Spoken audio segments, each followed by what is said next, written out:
In the shadows of Montana's sprawling ranchlands, Graham Westfield built an empire of wealth and solitude. Known for his methodical nature and haunted by his wife's tragic death, he chose isolation over company, precision over emotion. But fate had other plans. One stormy night, while inspecting an abandoned barn on his vast property, he discovers something that shatters his carefully ordered world. A pregnant young woman, chained and barely alive, hiding secrets as dark as the bruises marking her skin. What begins as an act of rescue evolves into something neither of them expected. She's running from a sinister trafficking ring. He's running from his past. Together they might just find what they never knew they were looking for. Before we jump back in, tell us where you're tuning in from.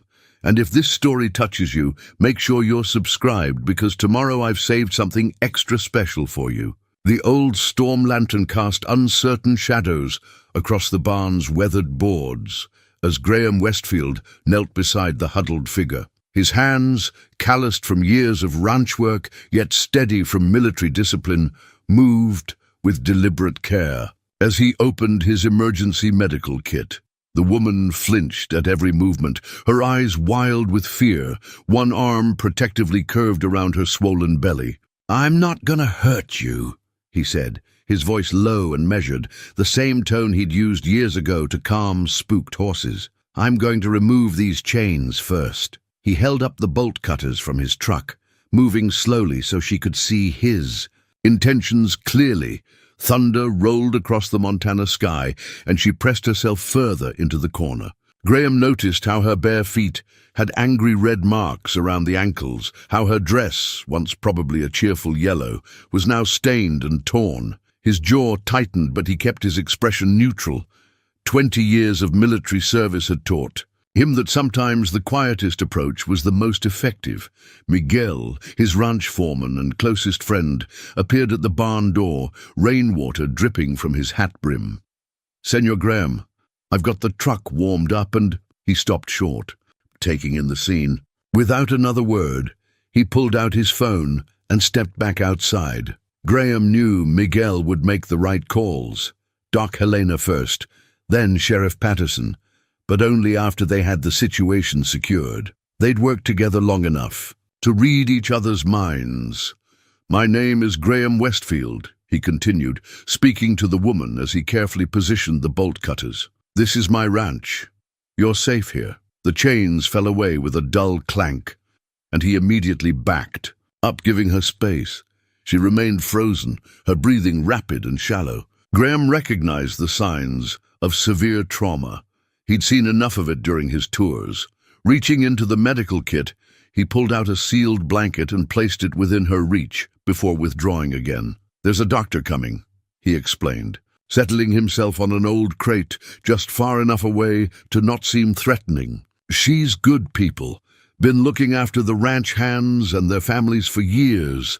He kept his voice steady, weaving in small details about the ranch, about Doc Helena's famous homemade tamales, about anything that might help anchor this frightened soul to something normal and safe. The woman's eyes darted between Graham and the barn door, calculating. Her hand trembled as she reached for the blanket, but there was something in her movement, a certain deliberateness, that told Graham she wasn't as helpless as she appeared. Survivors rarely were. Miguel's boots scuffed the doorway again. "Docs, 10 minutes out. Sheriff's been notified, but staying clear for now." He didn't enter, just delivered the information and disappeared again, understanding instinctively that too many people would overwhelm their unexpected guest. Graham noticed how the woman's attention sharpened at the mention of the sheriff, fear flickering across her face. "Nobody's going to make any decisions without your input," he assured her. "Right now, we're just focusing on making sure you and the baby are okay." For the first time, something other than fear showed in her expression. Surprise, perhaps even a ghost of relief. Graham had seen that look before, too, in war zones and disaster areas. It was the look of someone who'd forgotten that their own choices mattered. The storm continued its assault on the barn's tin roof, but inside, a fragile calm had begun to settle. The woman had wrapped herself in the blanket, her movements careful, but less panicked. Graham maintained his position, neither advancing nor retreating, just being present. Sometimes he knew that was the most important thing you could offer another human being, the gift of patient, non-demanding presence. Doc Helena's truck rumbled up the muddy drive, and Graham saw their guest tense again. "She'll knock 3 times, he said softly. "That's her way, always has been. Says it's more polite than barging in, even in an emergency." He kept his tone conversational, watching as the woman processed this small, normal detail about the doctor she was about to meet. The 3 knocks came just as he'd described, and something minute relaxed in the woman's shoulders. Graham allowed himself a small breath of relief. It wasn't much, but it was a start. The first step in what he suspected would be a long journey for all of them.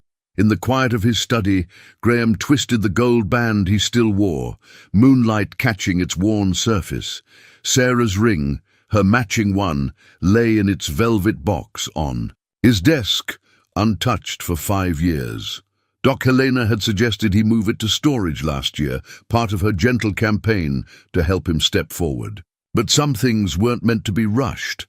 The woman from the barn, now sleeping under Doc Helena's supervision in the East Wing guest room, had stirred something he'd thought long buried. Not attraction, nothing so simple. Rather, it was the echo of duty, purpose, the weight of responsibility he'd carried as both a soldier and a husband.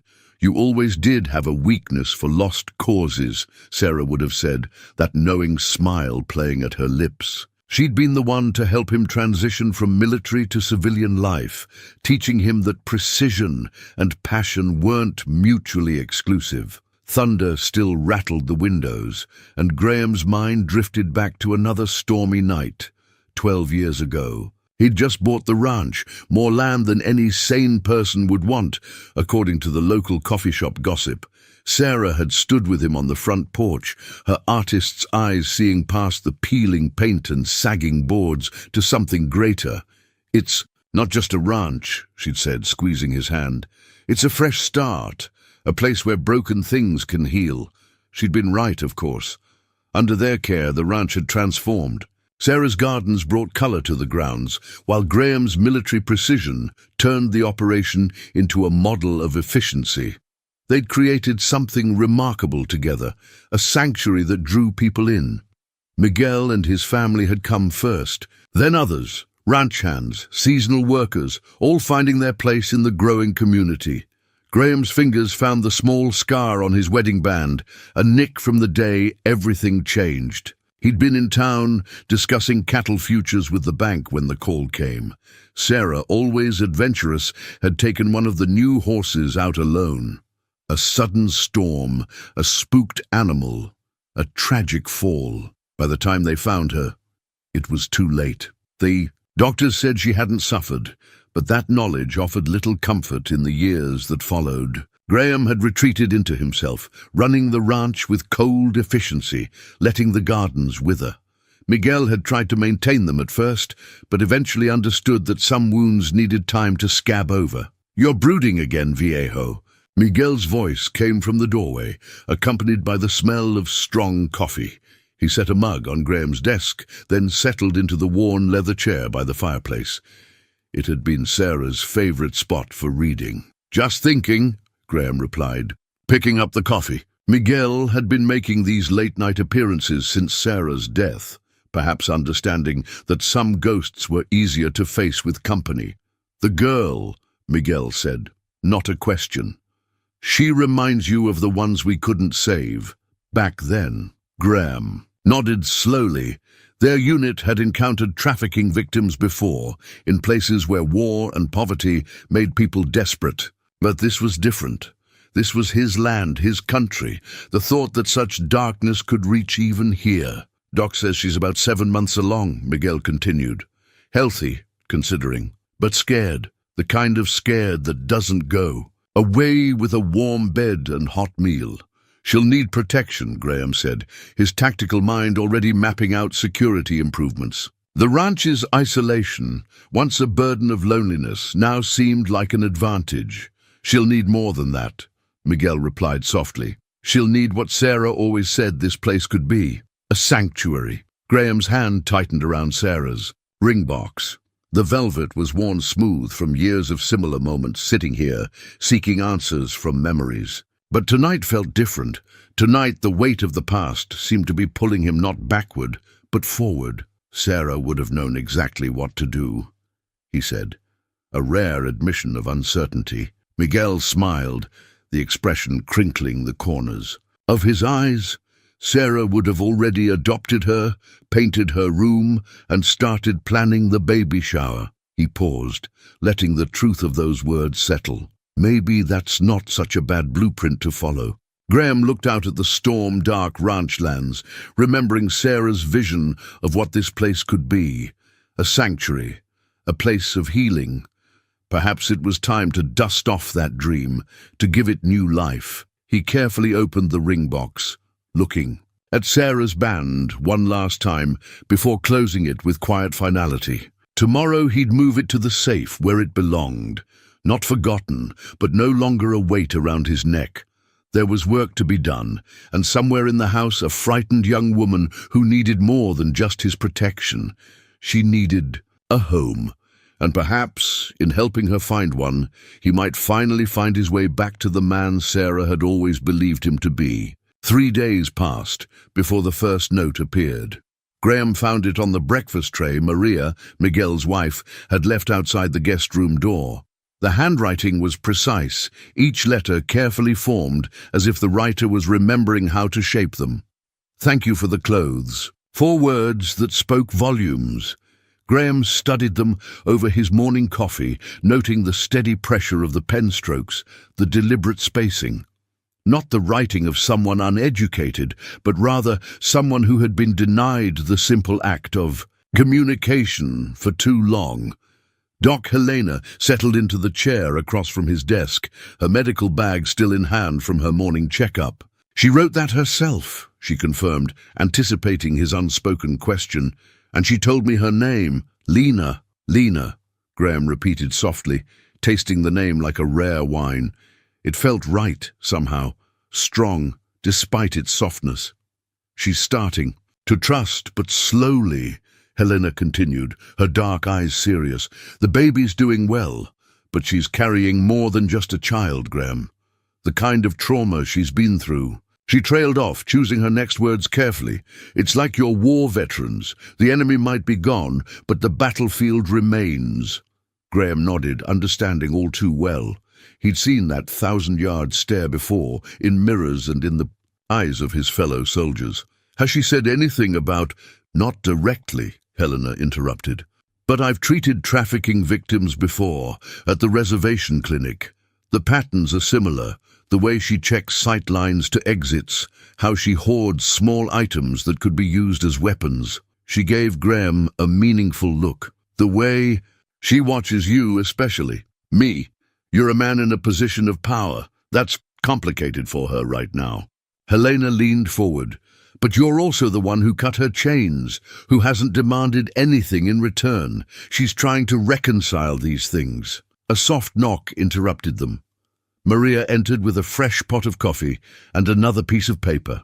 This note was longer. "The garden outside my window. Was it someone's special place?" Graham's throat tightened. Sarah's garden. Of course, Lena would sense its significance, even in its neglected state. He picked up a pen, then hesitated. How do you compress love, loss, and redemption into a simple response? Helena touched his arm gently. "The truth, Graham. She'll know if you offer anything less." He wrote carefully. "My wife, Sarah's. She believed gardens were places where broken things could heal." Maria took the note, murmuring something in Spanish that sounded like a prayer. They waited, the morning sun climbing higher over the ranchlands. When Maria returned, the response made Graham's hands shake slightly. "Could I help bring it back?" Helena's smile was warm and knowing. "Sometimes," she said softly, "healing comes through growing things." That afternoon, Graham watched from his office window as Maria led Lena into the overgrown garden.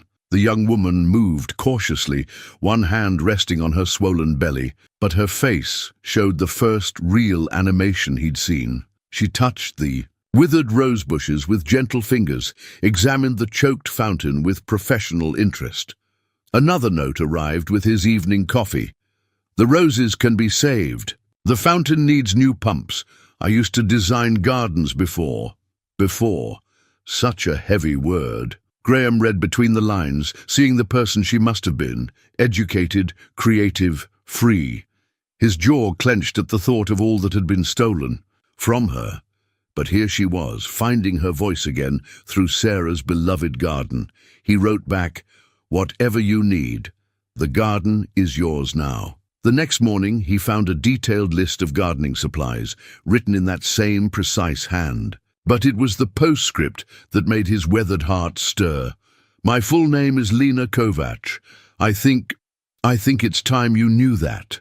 Graham carefully folded the paper, this precious token of trust, and placed it in his desk drawer. Outside his window, he could see Lena in the garden again, Maria hovering protectively nearby as the young woman sketched in a notebook, planning resurrection. Sometimes healing came through growing things, and sometimes, Graham realized, it came through allowing others to grow them. Sarah would have understood that. Sarah would have been proud. Graham spread the ranch deed across his desk, its aged parchment crackling beneath his fingers. The property lines outlined in faded ink encompassed nearly 10,000 acres, natural boundaries formed by river and ridge that had once seemed excessive, but now felt like necessary fortification. Miguel stood at his shoulder, pointing to the western perimeter. "We've upgraded the security cameras here and here," he said, marking the spots with a pencil. "Motion sensors every 50 yards. Torres and his boys are running extra patrols, and I've got Rodriguez installing the new gate system tomorrow." In the distance, they could hear Maria's voice drifting up from the garden, teaching Lena the Spanish names for different herbs. The sound made Graham's expression soften slightly. After a week at the ranch, Lena's presence was slowly weaving itself into the daily rhythm of ranch life. "Doc Helena's here for the checkup," Miguel mentioned, his tone carefully neutral. They both knew these weekly visits were about more than just prenatal care. Graham nodded, gathering the deed and returning it to the safe. The document represented more than just property now. It was a promise of protection, a boundary line between Lena and whatever darkness pursued her. In the newly renovated East Wing, Helena's expert hands moved gently over Lena's swollen belly, while Maria hovered nearby, ready to translate if needed. But Lena's English was improving daily, another sign of her gradual return to herself. "The baby's strong," Helena announced, smiling as she listened through her stethoscope. "Good heartbeat, good position. You're doing everything right, Lena." Lena's hands trembled slightly as they rested on her stomach. "And it's really a girl?" "Definitely. A girl," Helena confirmed, her dark eyes gentle. "Would you like to hear her heartbeat?" The sound filled the room, strong, rapid, defiant. Lena's eyes welled with tears, but her voice was steady. They never let me hear it before. They said it wasn't mine to." Maria's hand found Lena's shoulder, squeezing gently. "Es tu bebé," she said firmly. "Your baby, nobody else's." Helena packed her equipment with deliberate movements, giving Lena time to compose herself. "I'm leaving you some more prenatal vitamins, and I want you to keep working in that garden. The exercise is good for both of you." She paused, choosing her next words carefully. "I'm also leaving some names, women who've been through similar situations. When you're ready to talk." Lena nodded, one hand still pressed where she'd heard her daughter's heartbeat. "Thank you for everything." After Helena left, Maria helped Lena back to the garden. Graham watched from his office as they settled into what had become their routine. Maria, working on the vegetable beds, while Lena tackled Sarah's beloved roses, each woman giving the other comfortable space. The roses were responding to Lena's care, new growth sprouting from old wood. Graham remembered Sarah saying that roses were stubborn survivors, blooming even after the harshest winters, much like the young woman tending them now. Miguel appeared with the evening security report and a cup of coffee. Rodriguez finished. "The panic buttons," he said quietly. "Installed them just like she asked, under the workbench by the fountain near the garden gate. Places that looked natural to reach for." Graham nodded, approval and grief warring in his chest. It was good that Lena felt secure enough to make such requests, terrible that she needed to. "And the safe room?" Finished. "Hidden door looks like a bookshelf. Maria's stocked it with supplies, including—" Miguel hesitated. "Including things for the baby, just in case." Just in case. The words hung heavy in the air. They were building a fortress, piece by piece, but Graham knew better than most that every fortress could be breached. What mattered was having a plan when it happened. The setting sun painted the garden in gold, catching the silver wind chimes Lena had hung that morning. Their gentle music drifted up to the office, mixing with the sound of Maria's laughter at something Lena had said. For now, at least, they had this, a moment of peace, hard-won and precious. Graham touched the deed in his safe, feeling the weight of his responsibility. This land had always been a sanctuary, first for him and Sarah, then for the people who'd become family. Now it would be a sanctuary for Lena and her unborn daughter, no matter what storm was brewing on the horizon. The letter arrived on a Tuesday, mixed innocuously with feed invoices and cattle reports. Plain white envelope, no return address, typed with mechanical precision. Graham's hands stilled as he read it, decades of military training keeping his expression neutral, even as ice formed in his gut. "We know she's there. The child is valuable merchandise. This can end two ways." Miguel, sorting through payroll documents nearby, noticed the change in his boss's posture. 20 years of friendship had taught him Graham's tells. "Senor?" Graham passed him the letter wordlessly. Miguel read it, his weathered face darkening. "They're watching the ranch." "No." Graham's voice was quiet, certain. "If they were watching, they'd know about the security upgrades. This is a fishing expedition." He stood, moving to the window that overlooked the garden. Lena was there with Maria, both women wearing wide-brimmed hats as they worked on the roses. The morning sun caught the small silver cross at Maria's neck, a gift from her husband on their 20th anniversary. "Still," Miguel said, "we should increase patrols. Maybe call in some favors from—" "No outside help yet," Graham interrupted. "The more people who know about Lena, the more vectors of attack we create." His military vocabulary slipped out, a sign of how deeply the threat had stirred old instincts. "For now, we tighten what we have. I want you to move your family into the East Wing." Miguel started to protest, but Graham held up a hand. "It's not just about protection. Lena trusts Maria more than anyone, except maybe Doc Helena. Having you all closer?" He paused, choosing his words carefully. "It's about building something stronger than just security cameras and guard posts." Understanding softened Miguel's expression. "Community," he said, "like what you and Senora Sara created." "Here before," Graham nodded, memories of happier times flickering through his mind. The ranch had once been full of life. Barbecues on Sundays, children playing in the gardens, Sarah's art students setting up easels wherever the light was best. After her death, he'd let all that slip away, retreating into isolation like a wounded animal. A knock at the door interrupted his thoughts. Maria entered, her face troubled. "Lena's having one of her bad days," she said softly. "She saw the mail truck and—" She gestured helplessly. Graham's jaw tightened. Of course, Lena would be hyper-aware of anything that might carry news of her. Pursuers. The trauma response of a hunted animal. "Is she in the safe room?" Maria shook her head. "The roses. She says the thorns make her feel protected." Something about that detail made Graham's chest ache. He picked up the threatening letter, decision crystallizing. "Miguel, get me Sheriff Patterson on the phone." "Maria, tell Cook we'll need rooms prepared for your family by tonight," and he hesitated, then pulled Sarah's old Rolodex from his desk drawer. "See if any of Sarah's art students still live locally, the ones who used to help with estate security during shows." Miguel's eyebrows rose.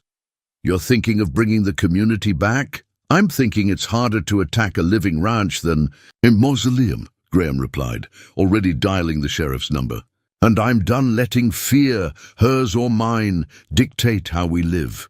Outside, wind chimes tinkled in the breeze, their silver music carrying across the garden where Lena worked among the roses.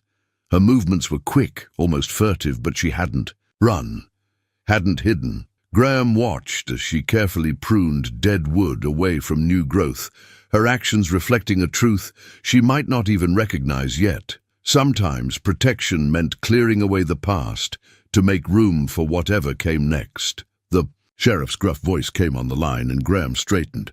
"Jim, we need to talk about expanding that investigation. Yes, the trafficking case." He glanced at the letter again, at its clinical threat against an unborn child. "And Jim, bring whatever federal contacts you've been holding back. It's time to go on offense."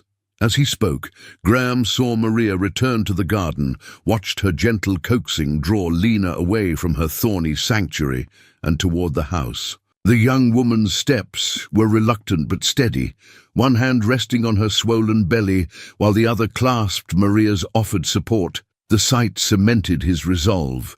He'd built his wealth through calculation, his reputation through precision, but Sarah had taught him that true strength often came from softer things: community, trust, the slow healing of shared meals and gentle words. His enemies were counting on finding an isolated target, a weak point to exploit. Instead, they would find something far more formidable: a family circling its wagons, a community remembering its bonds, and a man remembering that the best defenses were built not of walls, but of people who stood together. Let them come, Graham thought, watching Lena disappear into the house's safety. They would learn what Sarah had always known, that love, when properly motivated, could be the deadliest force of all. The family Bible lay open on Graham's desk, its leather binding worn smooth by generations of hands. Inside, births, marriages, and deaths were recorded in varying shades of ink, telling the story of the Westfield line. The last entry, written in his own tight script, marked Sarah's passing. Now he contemplated the blank space below it, weighing the decision he was about to make. Sheriff Patterson's words from their morning meeting still echoed in his mind. Without legal standing, you can't make medical decisions for her or the baby. If they find her, you'd have no rights to protect either of them. Doc Helena sat across from him now, her expression grave. "Graham, are you sure about this? Marriage is more than just legal protection." "I know." He ran a finger along the Bible's gilt edges, remembering how Sarah had insisted on keeping the family traditions alive. "But it's the surest way to shield them both. And," he paused, choosing his words carefully, "it feels right. Not as a replacement for what I had with Sarah, but as something new, something honorable." Helena's face softened. "Have you asked her yet?" "No." Graham closed the Bible gently. "I wanted your opinion first. You understand her trauma better than anyone. She trusts you," Helena said slowly. "More than she probably trusts any man right now. But marriage, it could feel like trading one form of captivity for another." Graham nodded, having considered this. "That's why I want to make it clear. She'd have her own accounts, complete independence. The marriage would give her legal protection and nothing else, unless—" He trailed off, unwilling to voice the fragile hope that had been growing in him. "Unless she wants more," Helena finished softly. "Oh, Graham, you're falling in love with her, aren't you?" "I'm falling in love with who she's fighting to become," he corrected. "The woman who faces her fears in that garden every day. The mother who's determined to give her child a future." He stood, moving to the window where he could see Lena working among the roses. Sarah always said love wasn't about possession. It was about providing the strength someone needed to become their truest self. Helena was quiet for a long moment. "Then ask her," she finally said. "But make sure she understands she has the right to say no." That evening, as the sun painted the mountains gold, Graham found Lena in Sarah's old studio. She'd taken to spending time there, arranging dried flowers from the garden in delicate compositions. Her artistic eye was returning, another piece of herself reclaimed from the darkness. "The roses are blooming," she said without turning, her hands steady as she wove stems together. "Yellow ones like sunshine?" "Sarah's favorites," Graham replied, settling into a chair nearby. She said they reminded her that joy could grow even in thorny places. Lena's hands stilled. "You still miss her very much." "I do," he acknowledged. "But she taught me that love doesn't end with loss. It just changes form." He took a deep breath. "Lena, I need to ask you something. Something that might seem strange, maybe even frightening." She turned then, one hand instinctively moving to protect her rounded belly, but her eyes were steady, watching him with that quiet strength that continued to amaze him. "The people looking for you. They have resources, connections.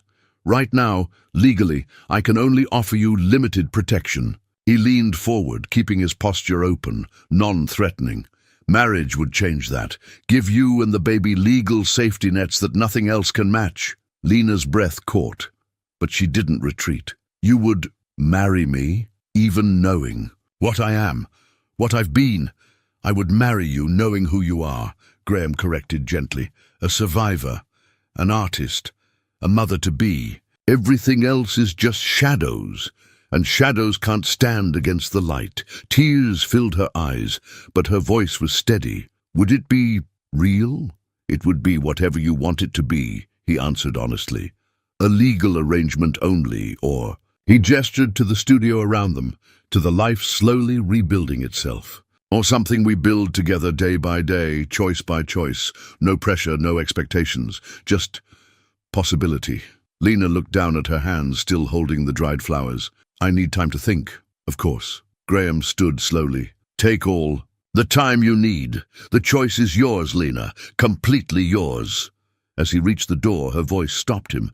"Graham, thank you for making it a choice." He turned back, seeing her haloed by the setting sun, her face more peaceful than he'd ever seen it. In that moment, he realized that whether she said yes or no, he'd already received his answer about love after loss. Sarah had been right. It did change form, becoming something new and unexpected, but no less sacred for its transformation. The simple gold band caught the first light of dawn, its surface unmarked by engraving or embellishment. Graham held it carefully as Judge Martinez, Helena's husband, read the civil ceremony words in a low, dignified voice. They stood in Sarah's garden, where the yellow roses were opening to the morning sun, their fragrance mixing with the mountain air. Lena wore a cream-colored dress Maria had altered, her dark hair crowned with small white flowers from the greenhouse. Her hand was steady as Graham slipped the ring onto her finger, though he could feel her pulse racing where their skin met. 3 days of careful thought had led to her acceptance, and one quiet request. "At dawn, please. When the light changes, everything." Miguel and Maria stood as witnesses, their own rings catching the sunrise. Doc Helena completed their small circle, her medical bag discreetly nearby, a precaution for Lena's advanced pregnancy that they hoped wouldn't be needed. No other ranch hands were present. Security demanded discretion by the power vested in me by the state of Montana. Judge Martinez concluded, his voice gentle but firm. "I now pronounce you husband and wife." There was no kiss. Instead, Graham and Lena clasped hands, a gesture of partnership that felt more honest than any traditional display. The judge signed their marriage certificate with flourish, making it official. Lena Kovach was now Lena Westfield, protected by law and name. "The papers will be filed within the hour," the judge assured them, understanding the urgency behind this dawn ceremony. "Copies will be sent to all relevant authorities." Maria stepped forward with coffee and the breakfast she'd insisted on preparing. Fresh. Bread, fruit and eggs still warm from the kitchen. They settled at the small garden table, this makeshift family, as the sun continued its climb over the mountains. The roses, Lena said softly, looking at the blooms she'd nursed back to health. They're witnesses too. Graham caught the poetry in her words, so like Sarah's way of seeing beauty in unexpected places. They're celebrating, he replied, surprising himself with the sentiment. A ghost of a smile touched Lena's lips. New beginnings, he confirmed, watching as she absently twisted the gold band on her finger. It was sized perfectly. Maria had helped with that detail, discreetly, measuring Lena's finger while teaching her to knead bread dough. Doc Helena raised her coffee cup. To protection, she said carefully, choosing a word that acknowledged the practical nature of their union while leaving room for whatever might grow from it. To family, Miguel added, his arm around Maria's shoulders. Blood or chosen? It's all the same in the end. Lena's free hand rested on her belly, where her daughter grew stronger each day. Two choices, she whispered, and Graham heard everything she wasn't saying, about the choices taken from her and the ones she was reclaiming. One careful step at a time, the morning progressed with quiet efficiency. Judge Martinez and his wife departed with the signed certificates. Miguel began his security rounds, and Maria went to prepare the house for the day. Graham and Lena found themselves alone in the garden, the gold band between them now a tangible reminder of their shared purpose. There are papers in my office, Graham said gently. When you're ready, bank accounts, property rights, everything in your name. Lena nodded, her eyes on the distant mountains. I never thought I'd have a name again. They took it, you see, made me answer to other things. Graham's hand tightened on his coffee cup, but he kept his voice steady. Your name is yours now, whatever you choose to do with it. Lena Westfield, she tested the words carefully, like tasting unfamiliar food. It feels strong. Like you, Graham said simply. She turned to him then, her eyes clear and direct. I don't know if I can ever be a real wife. You don't have to be anything except yourself, he assured her. We'll figure out the rest day by day. The morning.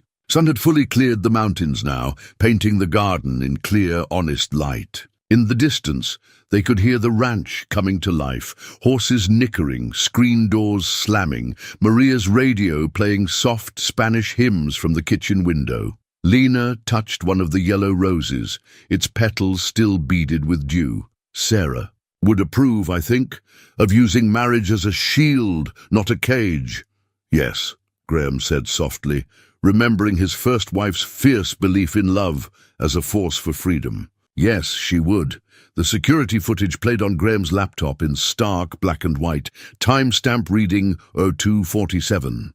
3 figures moved with practiced efficiency along the ranch's western fence line, their movements suggesting military or law enforcement training. They tested the new sensor grid methodically, documenting blind spots. Not amateurs, then, not by a long shot. They're professionals, Miguel confirmed, his voice tight. Ex-military, maybe private security. See how they maintain spacing? How? They check angles. Graham nodded, his expression granite hard. They're scouting, not attacking, testing our defenses. He paused the footage on a clear shot of their equipment.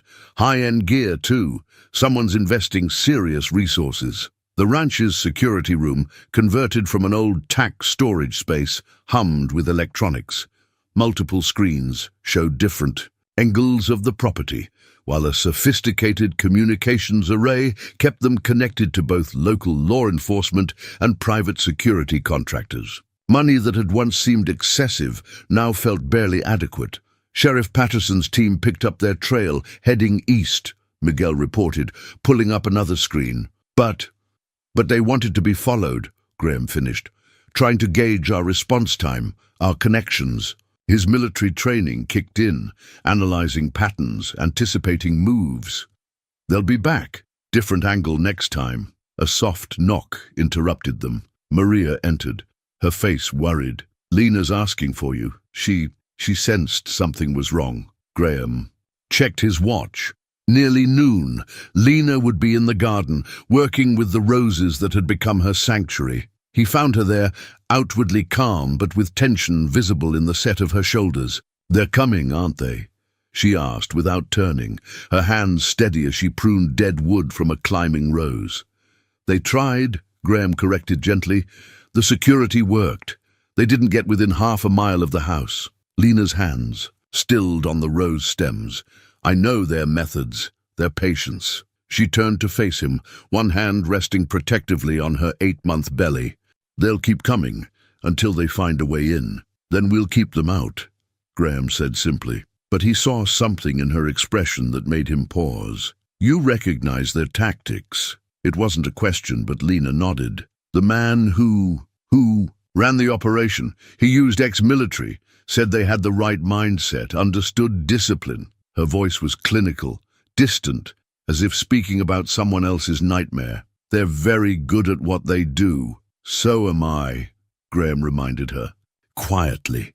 2 decades of Special Forces experience hadn't faded with retirement. And I'm not alone. As if to emphasize his point, the sound of horses approached. Torres and his security team were returning from their patrol, their practiced movements speaking of their own military backgrounds. Graham had hired selectively, over the years, choosing men and women whose skills matched his exacting standards. Lena watched them with complex emotions playing across her face. All these people risking themselves for me. For us, Graham corrected, for what's right. He gestured to the garden around them, to the roses that had bloomed under her care. This is your home now. Legally, morally, absolutely. We protect our own here. A flicker of movement caught his attention. Miguel at the garden gate, his expression urgent but controlled. Graham squeezed Lena's hand gently. I need to review some security footage. Will you be all right here?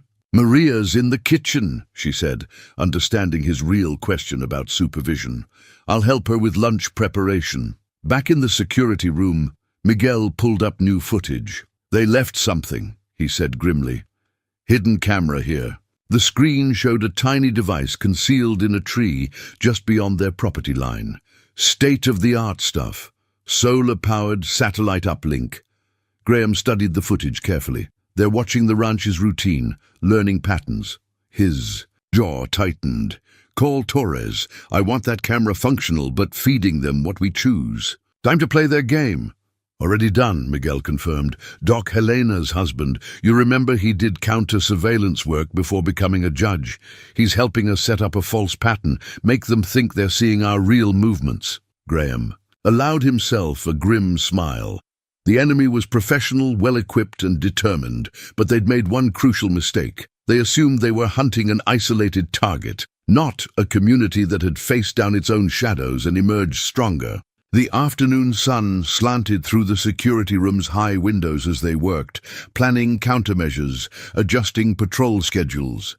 Through it all, Graham could hear the distant sound of Maria and Lena in the kitchen, their voices raised in gentle laughter as they prepared the evening meal. Normal sounds, domestic sounds, precious in their ordinariness. He thought of the ring on Lena's finger, of the vows spoken at dawn. Protection had been the practical reason for their marriage, but now, watching her slowly reclaim her life, despite the threats gathering around them, Graham realized protection was becoming something far more personal than legal documents could express. Let them come, he thought, watching Torres's team implement their counter-surveillance measures. They thought they were hunting a pregnant woman, an easy target. Instead, they'd find themselves facing a family defending its own, and there was nothing more dangerous than that. The leather-bound journal lay between them on Graham's desk, its pages filled with Lena's precise handwriting. She'd worked on it for days, finding it easier to write her story than speak it. Now, in the quiet of evening, she'd finally placed it in his hands. Read it, she said softly. You need to know everything, to understand what we're really facing. Graham studied her face in the lamplight, noting the strength beneath her obvious fear. Are you sure? Lena nodded, one hand absently touching her wedding ring. I trust you with my life, my child's life. You should trust me with the truth. He opened the journal carefully, respecting the weight of what it represented. Lena's handwriting flowed across the pages, telling a story that began in Prague 3 years ago. I was a landscape architect, specialized in historical garden restoration. They approached me about a project in America, revitalizing the grounds of an old estate in Montana. Everything seemed legitimate. The company, the paperwork, the references. I was so proud to be chosen. Graham's hands tightened on the journal. As he read about her arrival in America, how quickly things had gone wrong. The estate was real, but it was a front for something far more sinister. A trafficking operation that specialized in acquiring women with specific skills or backgrounds, breaking them down, then selling them to wealthy clients who wanted cultured companions. They had it down to a science. Isolation, manipulation, carefully applied trauma. They filmed everything, building databases of our reactions, our breaking points. It wasn't just about breaking us, it was about rebuilding us into whatever their clients wanted. The details were clinical, precise, reflecting Lena's effort to distance herself from the horror she described. But between the lines, Graham could read the deeper wounds, the psychological scars that might never fully heal. When they discovered I was pregnant, everything changed. The baby wasn't part of their plan, but someone higher up saw an opportunity. There's a market, they said, for infants born to women with certain genetic backgrounds, certain abilities. They talked about my child like it was a product being upgraded. The journal documented names, locations, patterns of operation. Lena's architectural training showed in her detailed descriptions of the facilities, the security systems, the routines. Even in captivity, she'd maintained her observer's eye, recording everything that might someday help bring her captors to justice. I wasn't the only one. There were others, a concert pianist from Russia, a biochemist from Sweden, a prima ballerina from Argentina, all chosen for their skills, all being refined for specific buyers. Some broke quickly, others fought. I watched, I learned, and I planned. Graham paused in his reading, looking up to find Lena standing by the window, her silhouette strong against the gathering darkness. You mapped their patrol patterns, he said quietly. Used their own routines against them. She nodded without turning. 6 months of watching, counting seconds between guard changes, testing reactions. The pregnancy actually helped. They started getting careless, thinking I was too far along to try anything. The escape attempt was detailed with architect's precision. Paths mapped, timings noted, alternatives planned. But what struck Graham most was her description of the moment she'd found the courage to run. I felt her kick, my daughter, so strong already, and I knew I couldn't let them take her, couldn't let them shape her into something for their catalogues. In that moment, I stopped being afraid of dying and started being afraid of not truly living. The final pages described her 3 days on the run, using skills learned from watching her captors to stay ahead of them, until finally, exhausted and desperate, she'd found the abandoned barn on Graham's property. I chose it because it was well maintained despite being empty. It meant someone paid attention, someone cared about details. I didn't expect kindness. I just wanted time to rest, to think. Instead, I found. The sentence trailed off, and Graham looked up to find Lena finally facing him, her eyes bright with unshed tears. I found home, she finished quietly. Graham closed the journal with careful reverence. The organization, he said, his voice professionally calm despite the rage building inside him. How high does it go? High enough to have ex-military security, political connections, offshore accounts. Lena moved closer to the desk, her face set with determination. But I memorized everything I saw, every name I heard, every pattern I observed. If we can get the information to the right people. We will, Graham promised, understanding now why the security teams watching the ranch were so professional, why the resources being spent to find her seemed unlimited. This wasn't just about one escaped woman. She was a threat to an entire criminal enterprise. They'll keep coming, Lena said, speaking the truth they both knew. Graham stood, moving around the desk to take her hands in his, the gold band on her. finger caught the lamplight, no longer just a symbol of protection, but of a truth deeper than any legal document. "Let them come," he said quietly. "You're not alone anymore." Lena's fingers tightened on his, and in that grip he felt both her fear and her determination. "No," she agreed, one hand moving to rest on her belly where their future grew stronger each day. "Not alone at all." The betrayal letter arrived in Miguel's hand, his face ashen as he placed it on Graham's desk. It had been found in the ranch's feed storage, tucked inside a fresh delivery invoice. "Everything's in place. When the time comes, make sure the woman and child are in the East Wing. Payment as discussed." The paper bore the ranch's letterhead, and the handwriting was painfully familiar. Jack Foster, their feed supplier for the past decade, trusted with delivery schedules and access codes. A man who'd attended Sarah's funeral, who'd helped rebuild the barn after the lightning strike 3 summers ago. Maria noticed the feed deliveries were coming at irregular times, Miguel explained quietly. Small changes in routine. She thought it was just the new harvest schedule, but she noticed, Graham finished, his voice carrying the weight of command decisions made in darker places than this. "Who else knows about this?" "Just us and Maria. Torres is doing a subtle head count of all personnel, making it look like routine scheduling." Miguel's hand rested on his holstered sidearm, a habit from his own military days. "Doc Helena's due for Lena's checkup in an hour." Graham studied the letter again, his tactical mind already mapping possibilities. "Foster knows our routines, our security patterns. He's been watching us build up defenses, probably reporting every detail. Should we confront him? No." Graham's response was immediate. "He's more valuable as an unwitting source of disinformation." He stood, moving to the window that overlooked the garden where Lena worked with Maria, both women seemingly absorbed in pruning roses. "Tell Torres to maintain normal patrol patterns, but double-check everyone's credentials. Quietly. And Lena, she stays in the West Wing with Maria's family. Foster's letter confirms they're expecting her in the East." Graham's jaw tightened. "We'll let them think their inside man is still reliable." Miguel nodded, understanding the strategy. "Use their own intelligence against them."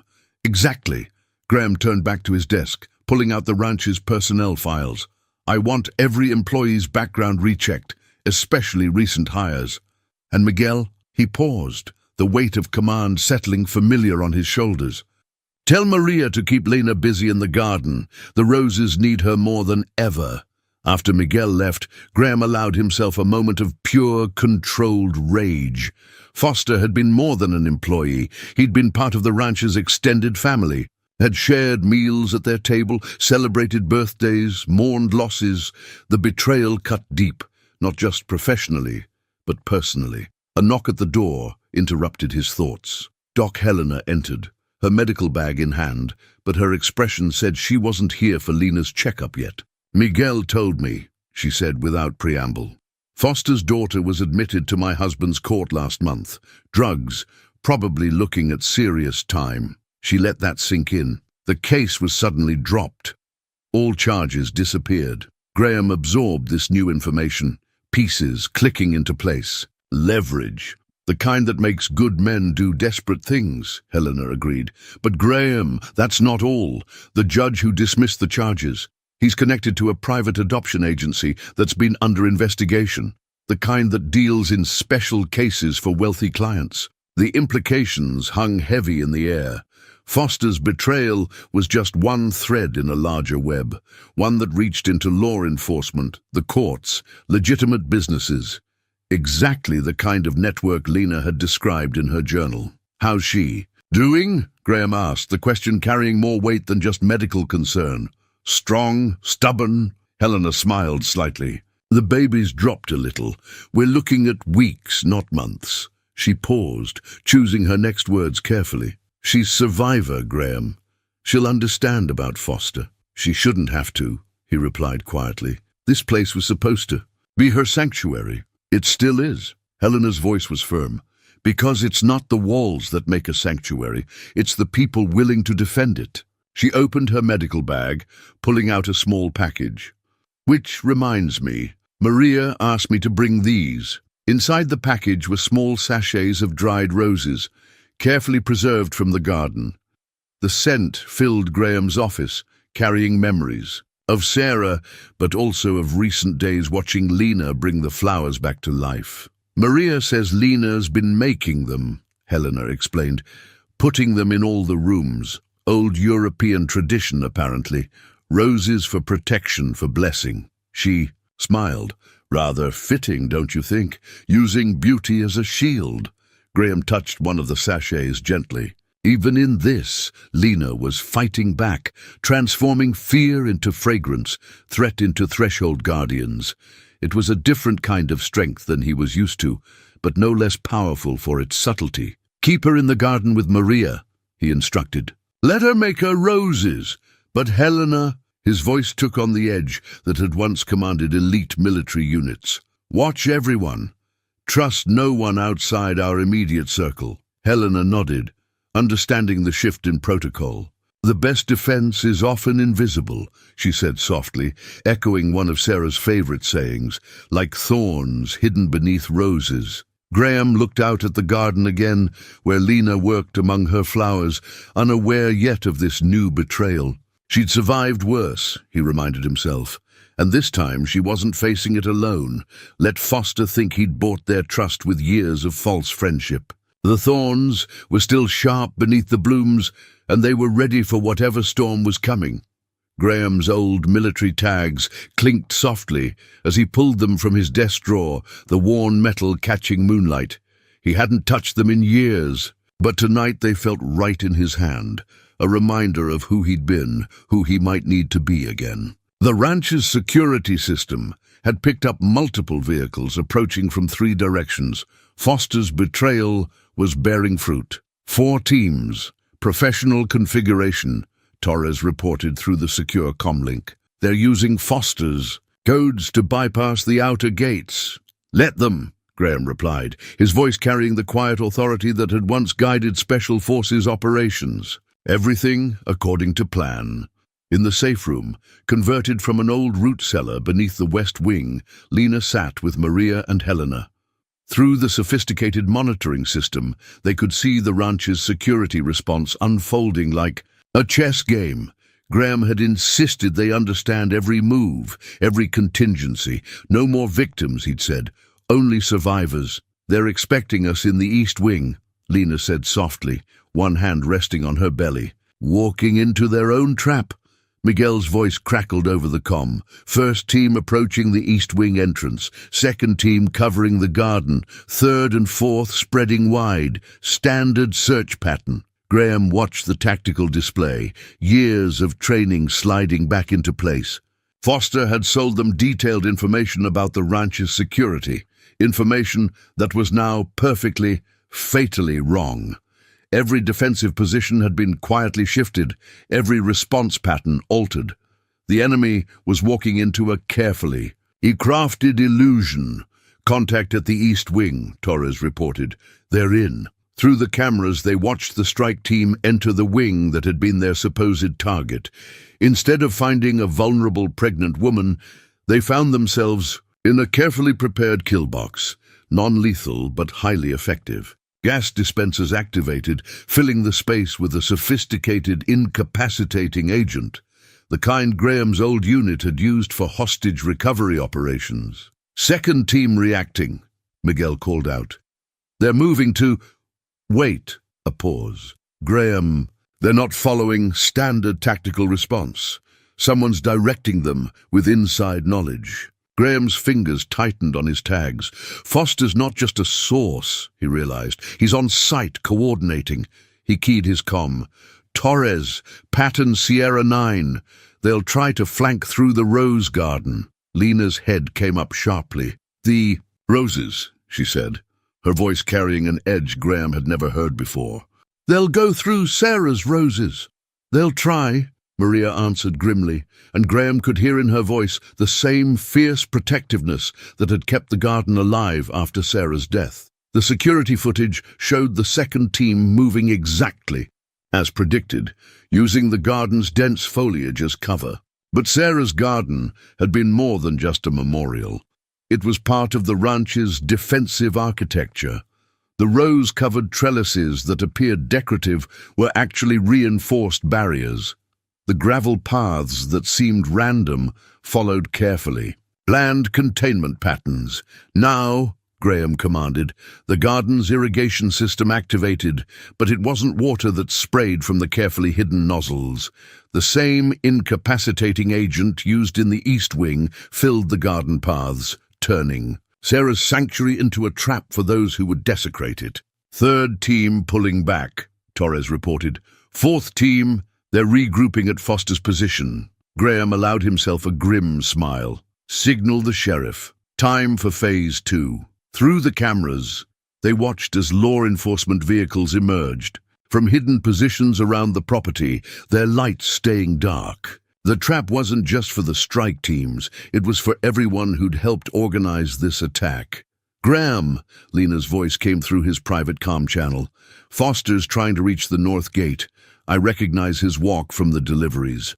Of course she did, Graham thought. She'd survived by learning to read people's movements, to anticipate threats before they fully formed. Torres? On it. The cameras showed Foster running now, abandoning his team as the operation collapsed around him. He made it 3 steps past the gate before Torres's team emerged from concealment, taking him down with professional efficiency. In the safe room, Graham heard Lena release a shaky breath. It's not over, is it? No, he answered honestly. But now we have proof of their methods, their connections, and Foster. He watched as Sheriff Patterson's deputies took the man into custody. Foster will talk. Men like him always do. The night slowly quieted, punctuated by the sounds of arrests being made, evidence being collected. Graham's tags hung heavy around his neck, but they felt different now. Not a reminder of past battles, but a symbol of protection redirected. Once he'd fought for his country. Now he fought for something more intimate. Family. Home. The future, growing in Lena's womb. Through the cameras, he could see the rose garden emerging unscathed from its role in the night's defense. The flowers seemed to glow in the pre-dawn light, as if Sarah's spirit had helped guard her sanctuary. Beauty and thorns, protection and promise, all wrapped together in the first light of a new day. The FBI badge caught the morning light as special. Agent Diana Chen laid it on Graham's desk.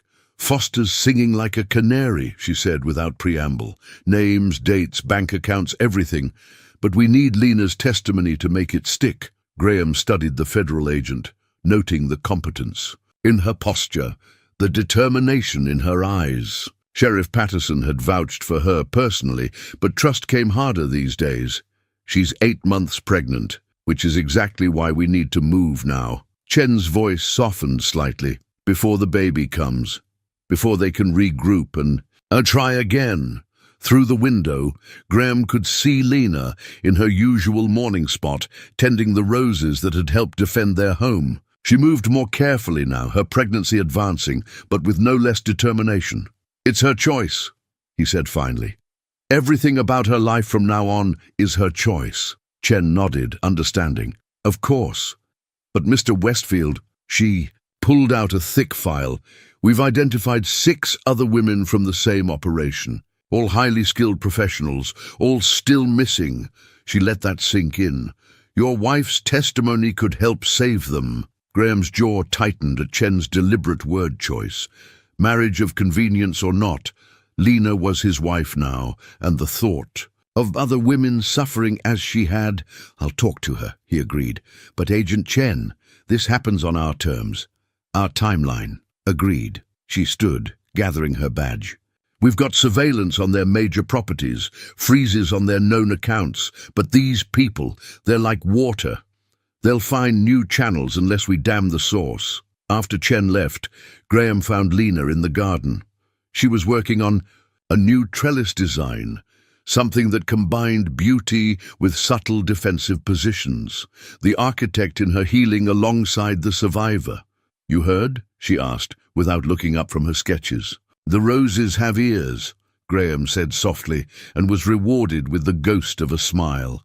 Maria told me. Lena set down her pencil, finally meeting his eyes.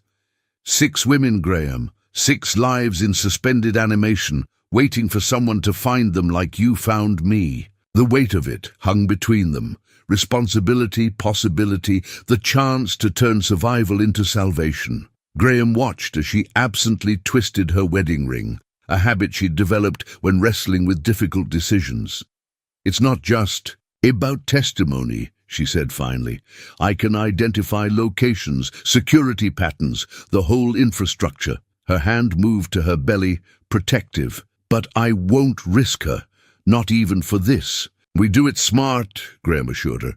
"Everything recorded here at the ranch. Chen's team comes to us, and—" He hesitated, then pushed forward. "I have an idea about the other women, but I'll need your help." Over the next week, the ranch transformed into a command center. Chen's team set up secure communications in the converted barn, while Graham and Lena worked with digital artists to create detailed renderings of the facilities where she'd been held. Her architectural training proved invaluable. Exact measurements, material specifications, security blind spots, all captured with professional precision. "The guards change shifts here," she explained, marking a spot on the digital blueprint. 4 minutes between rotations. "Enough time to—" She stopped, swaying slightly. Graham was at her side instantly, but she waved him off. "Just tired. The baby's restless today." "That's enough for now," he said firmly, but Lena shook her head. "No. 6 women, Graham. 6 lives." She straightened, determination overriding discomfort.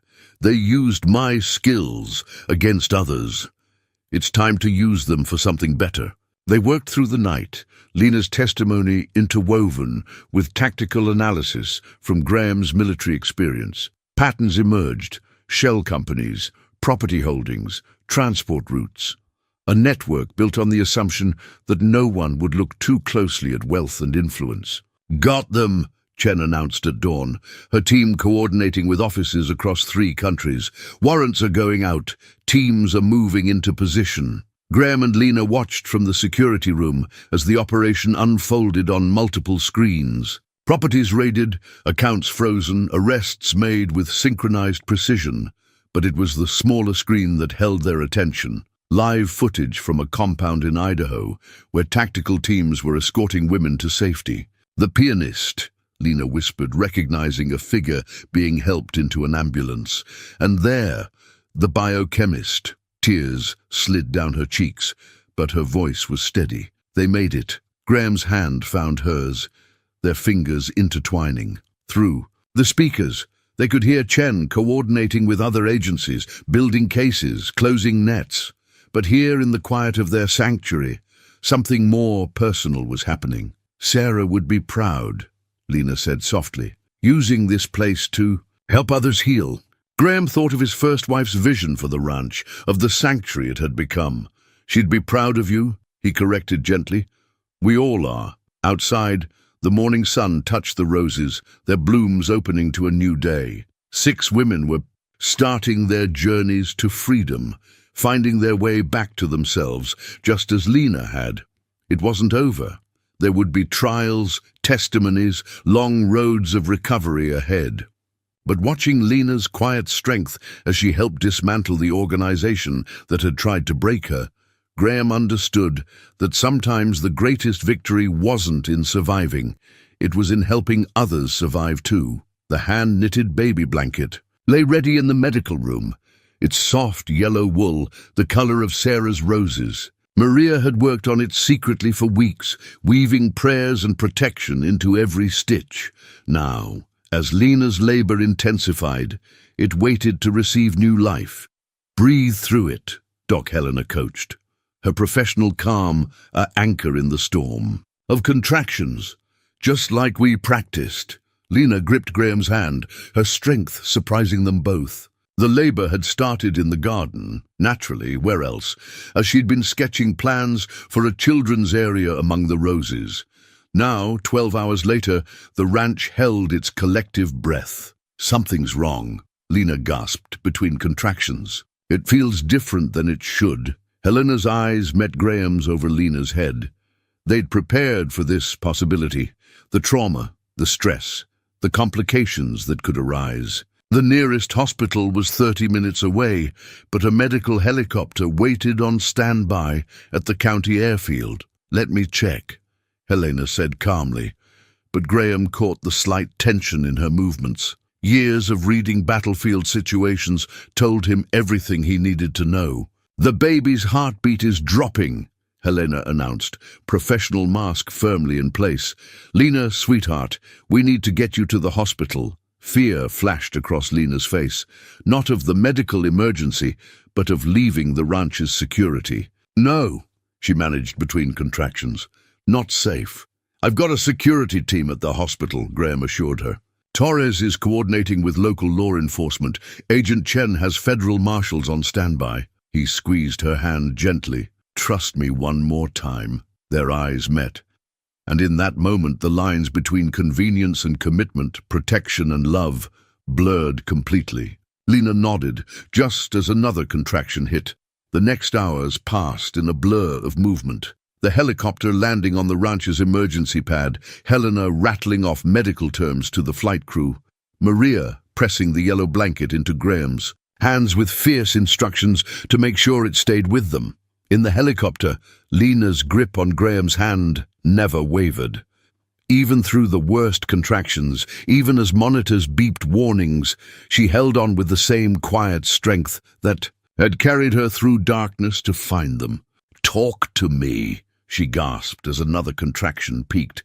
"Distract me." Graham found himself speaking of Sarah's gardens, of the first spring they'd spent rebuilding the ranch, of the community that had grown around them. She always said love was like planting roses, he said, raising his voice above the helicopter's rhythm. "You have to be patient, trust the process, and remember that the thorns are part of the beauty." Lena's laugh turned into a groan as another contraction hit. "Your wife was a wise woman." "Both of them are," Graham replied without thinking, then felt Lena's hand tighten on his with something beyond pain. The hospital roof appeared below them, a team waiting with practiced urgency. Everything moved quickly after that. Lena whisked into surgery, Graham changing into sterile gear, Helena's voice steady as she coordinated with the hospital staff. "Stay with her," Helena instructed as they wheeled Lena into the operating room. "She needs your strength now more than ever." The yellow blanket waited with Graham, tucked safely in a sterile bag as the surgical team worked. Lena's face was pale but determined, her eyes fixed on Graham's as if drawing courage from his presence. "Almost there," the doctor announced. "One more push." The sound that filled the room was the most beautiful thing Graham had ever heard, a baby's first. Angry cry full of vigor and determination, just like her mother. "She's perfect," Helena announced, tears in her eyes as she helped clear the baby's airways, strong and healthy. They laid the tiny girl in the yellow blanket before placing her on Lena's chest. The moment mother and daughter met, something in the room shifted, as if the universe itself held its breath to witness love overcoming fear, joy defeating pain. "Hello, little one," Lena whispered, her voice thick with emotion. "We've been waiting." "For you." Graham found himself drawn closer, protective instincts surging as he watched his wife, and this time the word carried no qualification, no convenience, cradle their daughter. Because that's what she was now, this tiny warrior wrapped in Maria's love-knitted blanket, his daughter, their daughter.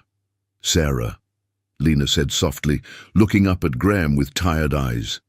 "Her name is Sarah Maria Westfield." She touched the yellow blanket gently. "For the women who helped bring her home." Graham's throat tightened as he watched his past and present merge in this new life, this miracle wrapped in the color of roses. Outside the window, dawn was breaking over the mountains, painting the sky in colors of promise. They had made it, all of them together. The birth certificate lay on the nursery's windowsill, morning light illuminating the fresh ink. Sarah Maria Westfield, born 5:47 a.m. Below it, Graham and Lena's names were linked in permanent record, father and mother. Their separate stories, now bound by this new life, sleeping in the antique cradle beside them. "She has your eyes," Maria whispered, adjusting the yellow blanket around the sleeping infant. "But her mother's spirit." 3 days home from the hospital, and little Sarah had already shown a determination that made her namesakes proud. Lena sat in Sarah's old rocking chair, Maria's idea to bring it down from the attic, watching her daughter's peaceful breathing. The chair had felt strange at first, presumptuous even, but Graham had understood the rightness of it. The past nurturing the future, he'd said quietly, and that had settled any doubt. "The roses are blooming again," Lena observed softly, nodding toward the window where fresh yellow blooms nodded in the morning breeze, as if they knew she was coming home. Graham, standing guard by the door, more from habit than necessity now, smiled at the sight of his family. The word no longer carried the weight of loss it once had. Instead, it felt expansive, encompassing not just Lena and Sarah, but the entire ranch community that had rallied around them. Agent Chen's daily security updates had become shorter, more routine. The trafficking organization was unraveling under federal pressure, its leaders turning on each other as assets were seized and operations exposed. Foster's testimony, combined with Lena's detailed evidence, had provided the leverage needed to dismantle the entire network. "Torres spotted reporters at the main gate again," Miguel reported from the doorway, keeping his voice low to avoid waking the baby. Sheriff Patterson turned them away. The story had broken last week. Wealthy rancher's pregnant bride revealed as key witness in international trafficking case. The headlines ranged from sensational to sympathetic, but they'd managed to keep the most personal details private. Little Sarah's arrival remained an intimate celebration, shared only with those who had earned the right to be called family. "The other women?" Lena asked, her hand gentle on the cradle. "Any news?" "The Russian pianist is with her family in Vancouver," Graham reported, having kept close tabs on the rescued women. "The biochemist is helping prosecutors in Sweden. They're all safe, all recovering." He moved to stand behind the rocking chair, his hand resting lightly on Lena's shoulder. "You did that. You helped give them back their lives." "We did it," she corrected, reaching up to cover his hand with hers. The gold band on her finger caught the light, no longer a symbol of convenience, but of a truth deeper than any legal document could express. Sarah stirred in her cradle, tiny fingers grasping at air until Lena lifted her, cradling her close. The baby's eyes opened, Graham's eyes, as Maria had noted, but with a spark of her mother's indomitable spirit. "Doc Helena's here for the checkup," Miguel announced softly, "and Maria's got breakfast ready whenever you're up for it." The routine of ranch life had adapted to include these new rhythms: medical checkups, quiet celebrations, the gradual return to a normal that felt anything but ordinary. The security measures remained, but they felt less like barriers now, and more like the thorns that protected roses.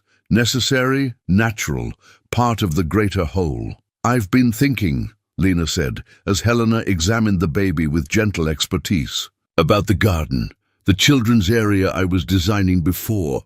She smiled down at Sarah. "Before this little one decided to make her appearance." Graham recognized the look in her eyes, the architect emerging again, creating beauty from possibility. "Tell me." "A safe place," she continued, her voice growing, stronger with enthusiasm.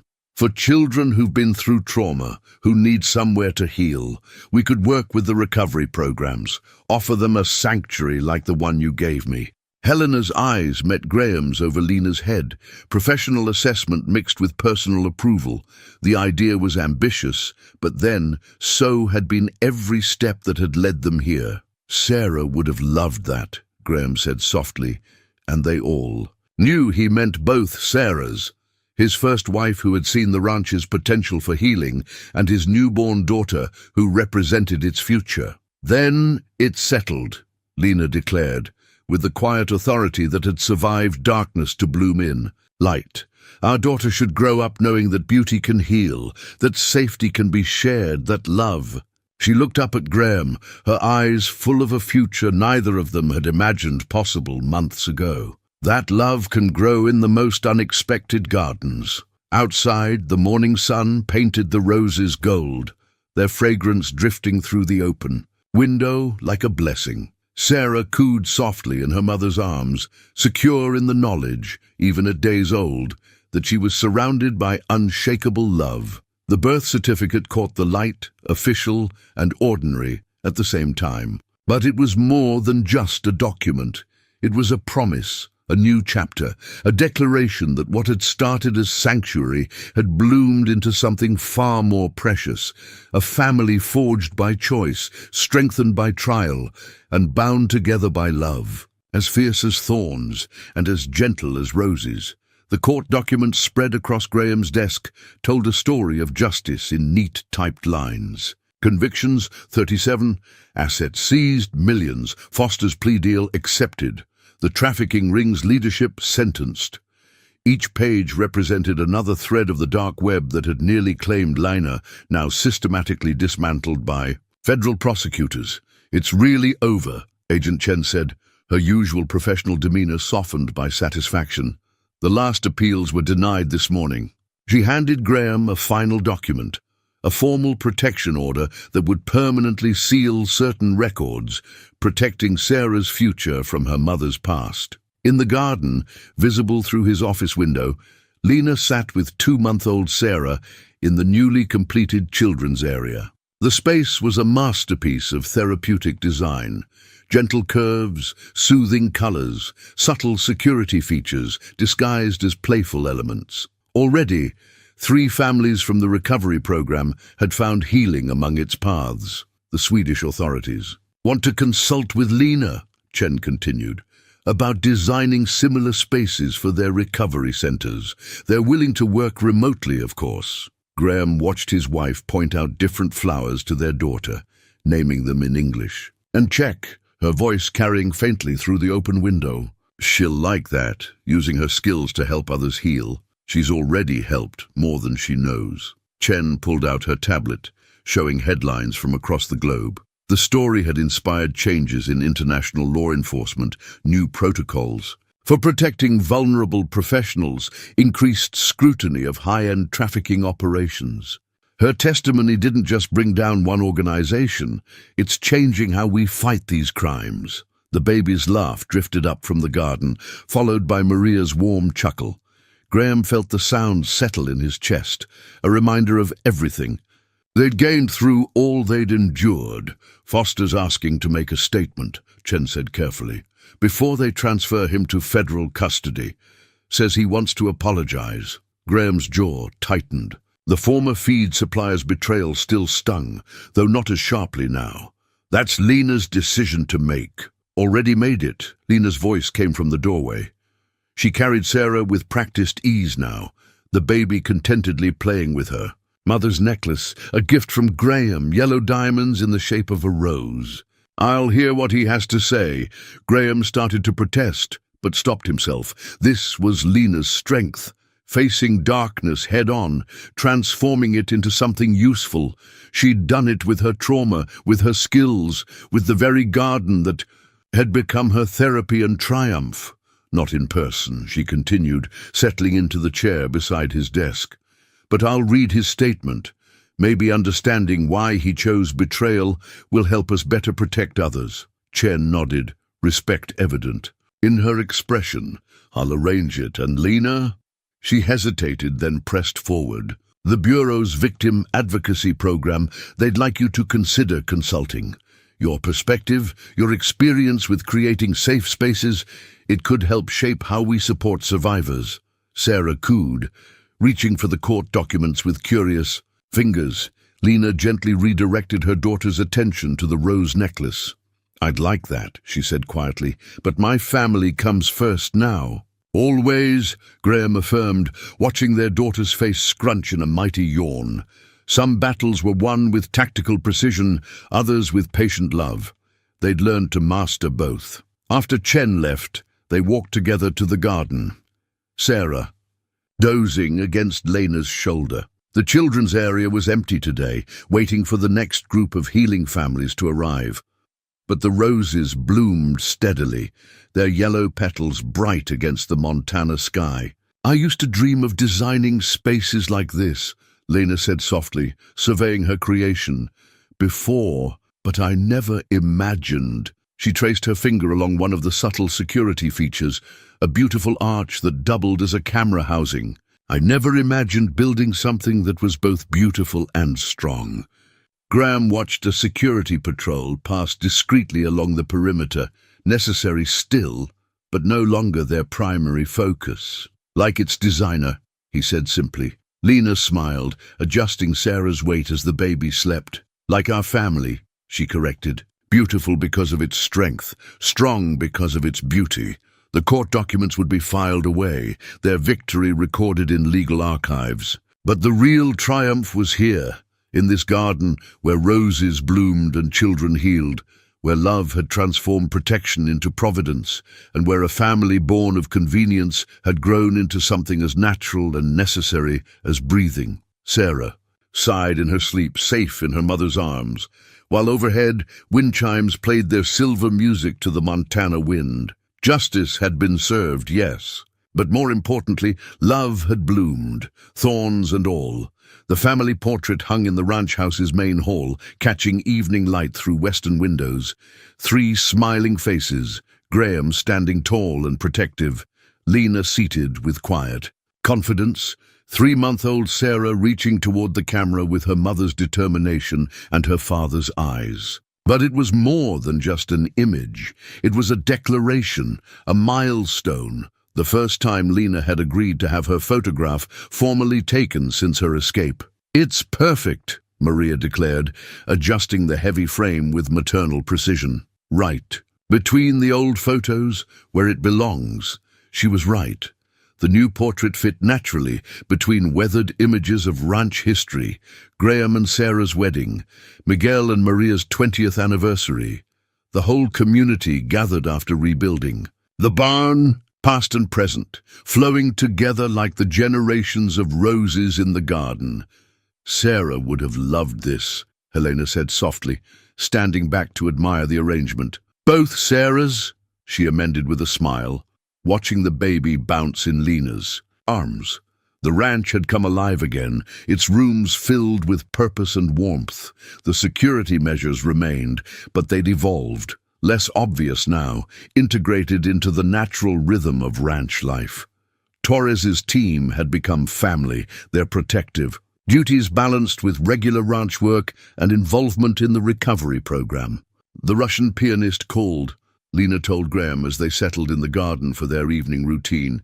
"She's giving her first public performance next month. In Vancouver." She hesitated, then forged ahead. "She asked if we'd come." Graham watched, his wife's face carefully. They hadn't left the ranch since Sarah's birth, except for necessary medical appointments. The idea of traveling, of being in public, he could see the conflict in Lena's eyes. "We could take the private jet," he offered.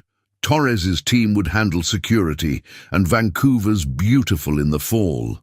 Sarah gurgled from her blanket spread, on the grass, reaching for a fallen rose petal with determined focus. Just like her mother, Graham thought, always reaching, always growing. "I want to go," Lena said firmly. "Need to go, maybe, to show Sarah that fear doesn't get to win." She picked up their daughter, breathing in her sweet baby scent. "Besides, Katerina says she's playing Dvořák, a little piece of home." Home. The word carried such weight now, such certainty. Graham remembered when the ranch had felt like a fortress, a place to hide from grief. Now it was a launching pad, a safe harbor from which to venture out into the world again. "Then we'll go," he said simply. "All of us." The evening settled around them, painted in soft Montana colors. From the kitchen, they could hear Maria teaching one of the recovery program's children how to make tortillas, her gentle Spanish instructions mixing with shy laughter. Miguel's voice carried from the barn, telling ranch stories to a group of therapy horses' newest handlers. "I've been thinking," Lena said, adjusting Sarah's position as the baby began to doze. About the old East Wing, the space we used to trick them during the attack. Graham nodded, encouraging her to continue. He'd seen her studying architectural plans again, sketching ideas late at night after Sarah's feedings. What if we converted it? Made it into transitional housing for the recovery program? Private apartments, common areas, a teaching kitchen. Her voice grew stronger with each detail. A place where survivors could learn to be independent again, but with support right here, if they need it. Graham thought of the wing's sturdy construction, its defendable positions, its clear sightlines to both the garden and the main house. It's perfect, he said, understanding how healing and security could blend together, just as they had in their own lives.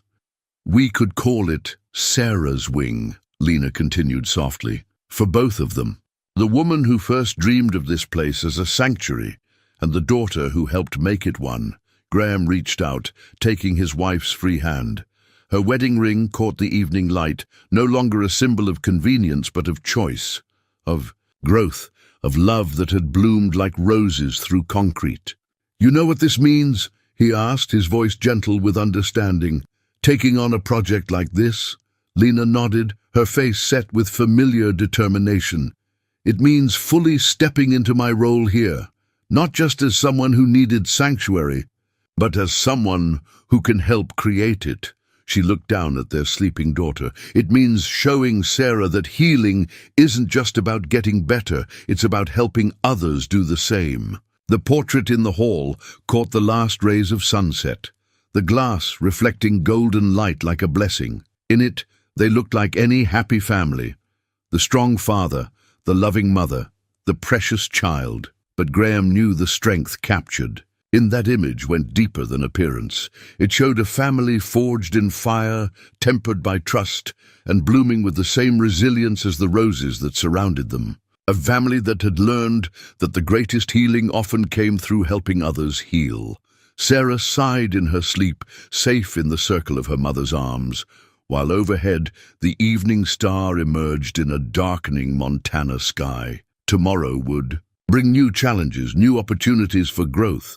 But tonight, in this garden where love had overcome fear, they were simply and completely home. The new ranch sign stood proud at the main entrance. Westfield Ranch, Sarah's sanctuary, with smaller text beneath reading, "A place of healing and hope." 1 year had transformed not just the sign, but everything it represented, the roses. Climbing its posts were new growth from old stock, much like the family whose name it bore.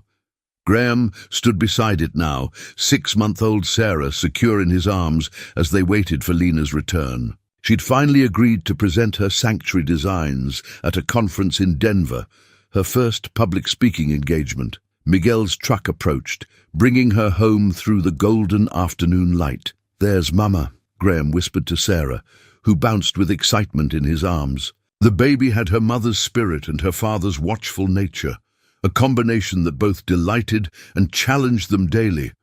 Lena stepped from the truck looking tired but triumphant. "They want to implement the design in 6 other locations," she announced, reaching for her daughter, "starting with the Vancouver site."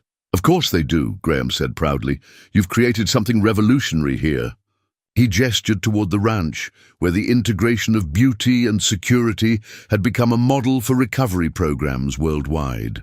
The East Wing, now Sarah's Wing, housed 3 families working through their own healing journeys. The garden therapy program had a waiting list. Even the horses had found new purpose, helping trauma survivors reconnect with trust and confidence. "Your roses are blooming," Graham noted as they walked toward the house. The yellow blooms lined the path, their fragrance a reminder of how love could transform any landscape. "Our roses," Lena corrected gently. "Sarah's roses." Both Sarahs, they understood without saying, the wife who had first planted them, and the daughter who now played among them. Inside, Maria had prepared a welcome home dinner. The long table, expanded twice in the past year to accommodate their growing community, was set with care and love. Miguel's grandchildren played with the therapy dogs in the corner, while Helena checked on their newest resident's pregnancy progress. Agent Chen called, Miguel reported as they settled in to eat. The last appeal was denied. It's really finished now. Lena nodded, but her focus was on the future, not the past. The Vancouver team sent preliminary sketches for their sanctuary design. They want to break ground in spring. Just in time for roses, Maria said with knowing wisdom, passing the bread. Sarah reached for the yellow bloom centerpiece, and Graham watched Lena guide their daughter's hand gently around the thorns. Beautiful things can protect themselves, she explained, an echo of lessons learned and transformed. But they still need love to bloom. The evening passed in comfortable familiarity, meals shared, stories told, plans made for tomorrow. The ranch had found its true purpose, becoming not just a sanctuary, but a source of healing that rippled outward into the world. Later, in Sarah's nursery, Lena rocked their daughter to sleep, while Graham stood guard by the window, an old habit, transformed into a gesture of love. The room, once simply a safe space, had become a testament to their journey. Photos lined the walls. Sarah's first smile, her first time in the garden. The whole ranch family gathered for her baptism. Sometimes, I wonder, Lena said softly, watching their daughter drift off, what we'll tell her when she's older. About how we came to be a family. Graham moved from the window to kneel beside the rocking chair. We'll tell her the truth, he said. That love grows in unexpected places, that strength can look like roses. That family isn't just about blood, it's about who stays, who protects, who helps you bloom. Lena's free hand found his, their wedding rings touching. What had started as a marriage of protection had bloomed into something as real as the roses in their garden, as strong as the walls of their sanctuary, as precious as the child sleeping in their arms. The ranch sign caught the last light of day, its message clear and true. Sarah's sanctuary, named for a woman who had dreamed of healing and a child who represented hope. A legacy of love that would continue to grow season after season, helping others find their way home, just as Lena had. In the garden, the roses turned their faces to the setting sun, their yellow petals glowing like promises kept. They would bloom again tomorrow and the next day and the next, beautiful, strong and free, just like the family that tended them.